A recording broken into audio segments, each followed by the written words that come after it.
దేవునికి స్తోత్రములు కలుగునుగాక. లూకా సువార్త 13వ అధ్యాయము 6వ వచనమును కొద్ది నిమిషములు ధ్యానం చేద్దాం. ఒక మనుషునికి ద్రాక్ష తోటలో అంజూరపు చెట్టు ఒకటి నాటబడి ఉండెను.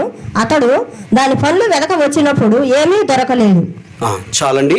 ప్రభువునందు ప్రియ సహోదరులారా, ఒక ద్రాక్ష తోటలో ఒక అంజూరపు చెట్టు నాటబడి ఉన్నది. అయితే ఆ యొక్క యజమానుడు ఆ ద్రాక్ష తోటలోకి వచ్చి ద్రాక్ష తోట మొత్తాన్ని చూసినప్పుడు ద్రాక్ష తోట పువ్వులు కాయలతో మరి ఉన్నది. కానీ అంజూరపు చెట్టు దగ్గరికి వెళ్ళి చూస్తే అంజూరపు చెట్టులో ఒక్క కాయ లేదు, ఆకులు తప్పక. అప్పుడు ఈ యొక్క యజమానుడు అంటున్నాడు ఆ తోటమాలితోటి, ఇదిగో 3 సంవత్సరాల నుంచి నేను ఈ చెట్టును చూస్తున్నాను, అంజూరపు చెట్టును చూస్తున్నాను. ఆ యొక్క చెట్టులో ఏ కాయలు కానీ పూత కానీ కనిపించటం లేదు. కానీ 3 సంవత్సరముల నుంచి ద్రాక్ష చెట్టులో పూతలు కాయలతో ద్రాక్ష పండ్లు మరి వికసించి ఉన్నాయి. కాబట్టి ఈ అంజూరపు చెట్టు వల్ల ఇందులో నేల వ్యర్థమైపోతుంది కనుక దీన్ని నరికించి వేయమని చెప్తాడండి తోటమాలితోటి. అప్పుడు ఆ తోటమాలి అంటున్నాడు, ప్రభువునందు ప్రియ సహోదరులారా, అయ్యా ఈ సంవత్సరం కూడా ఉండనిమ్ము, నేను దానికి మరి ఎరువేసి నీరు పోసి దానిని బాగా త్రవ్వి నీళ్లు పోసి ఎరువు వేస్తాను. ఈ సంవత్సరం ఫలించింది, ఫలించకపోతప్పుడు నరికి వేద్దామని చెప్తాడండి. ప్రభువునందు ప్రియ సహోదరులారా, ఇక్కడ మనం తెలుసుకోవాల్సిన సత్యం ఏంటంటే అంజూరపు చెట్టు ఫలభరితంగా లేదు. అంటే ఈరోజు అంజూరపు చెట్టుగా మనిషిని మనము చూస్తూ ఉన్నాం. చాలామంది జీవితాలలో చూడటానికి బ్రహ్మాండంగా కనిపిస్తారు, కానీ ప్రియ సహోదరులారా, వాళ్ళ జీవితాలలో ఫలభరితం ఉండదు, వాళ్ళ జీవితంలో సంతోషం ఉండదు, వాళ్ళ జీవితంలో సమాధానం ఉండదు, వారి జీవితాలలో వెలుగు ఉండదు. చూడటానికి చాలా చక్కగా కనిపిస్తారు. అందుకే ప్రభు అంటున్నాడు, ఇటువంటి వారి ఉన్నా ఒకటే, లేకపోయినా ఒకటే. కాబట్టి ఈ అంజూరపు చెట్టుతో దేవుడు మాట్లాడుతున్న మాట ఏంటంటే, ఈ చెట్టు నరికిచ్చేసేయమంటున్నాడు. ఎందుకు నరకమంటున్నాడు? దాంట్లో ఫలాలు లేవు.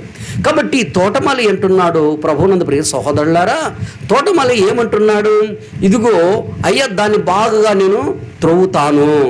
ప్రియ సహోదరులారా, మరి ఆ యొక్క గడ్డపార తీసుకొని త్రవ్వినప్పుడు ఏమొస్తవి? రాళ్ళు వస్తవి, మట్టి వస్తుంది. అంటే ఈ త్రవ్వినప్పుడు ఆ రాళ్ళు ఏ అయితే వచ్చినాయో అవి తీసి పక్కన పడేస్తాడు. రాళ్ళు దేనికి సాదృశ్యం ఉంది? నీ జీవితంలో ఒక అడ్డుబండలుగా సాదృశ్యం ఉంది. ఈ రాళ్లను తొలగించుకోకపోతే ప్రభువునందు ప్రియ సహోదరులారా, మనం ఫలించలేం. అందుకనే ఆయన ఏమంటున్నాడు? త్రవ్వుతాను అంటున్నాడు. త్రవ్వినప్పుడు రాళ్ళు వస్తాయి, మట్టి వస్తుంది. కాబట్టి ప్రభువునందు ప్రియ సహోదరులారా, ఆ రాళ్లను తీసివేసి పక్కనేశాడు.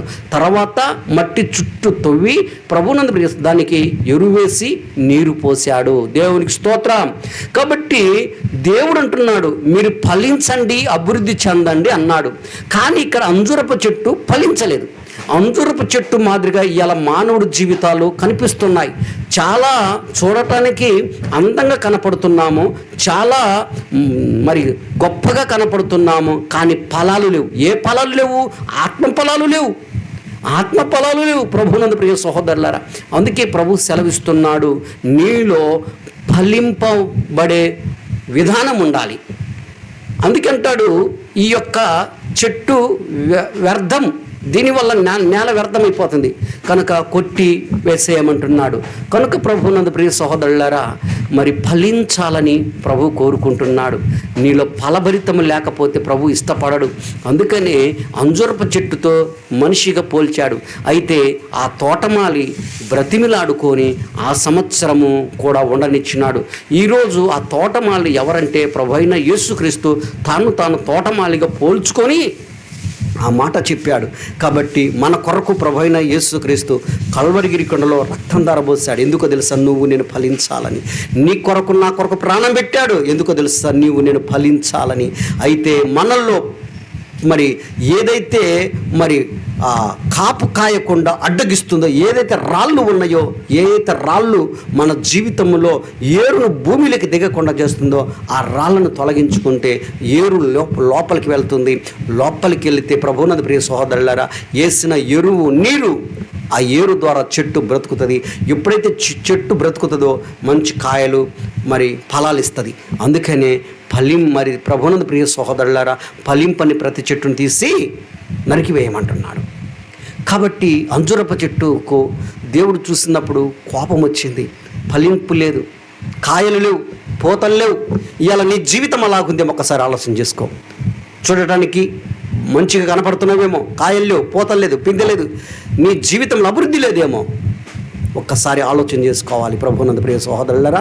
అయితే తోటమాలి బ్రతిమలాడుకోవడం వల్ల ఆ చెట్టు ఆ సంవత్సరం కూడా ఉంచబడినట్టు మనము చూస్తూ ఉన్నాం. కనుక నన్ను ఫలింప చేయాలని యేసు ప్రభుల వారు కల్వరిగిరి కొండలో ప్రాణం పెట్టాడు, రక్తం దారబోసాడు, శిలువలో మరణం చెందాడు, తిరిగి 3వ దినమున పునరుద్ధానుడయ్యాడు. ఎందుకో తెలుసా? మనమందరం ఫలించాలని దేవుని యొక్క ఆశ. దేవునికి స్తోత్రం.